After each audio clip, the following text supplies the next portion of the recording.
This was the first rebellion in history, not on earth, but in the heavens.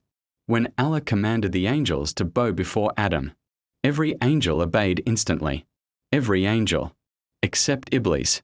He stood still, not because he didn't hear the command, but because he refused to accept it. Pride had entered his heart. I am better than him. Iblis said, "You created me from fire. You created him from clay." In that moment, Iblis judged Allah's wisdom, and that judgment became his downfall. Arrogance blinded him. Obedience meant nothing to him. Allah questioned Iblis, giving him a chance to return. But Iblis chose defiance. So Allah expelled him from his mercy. Yet even then, Iblis did not ask for forgiveness. Instead, he made a promise. I will mislead Adam and his descendants. I will approach them from every direction. This was the birth of humanity's greatest enemy. Not a creature of strength, but a master of deception. And from that day onward, the war between truth and arrogance began.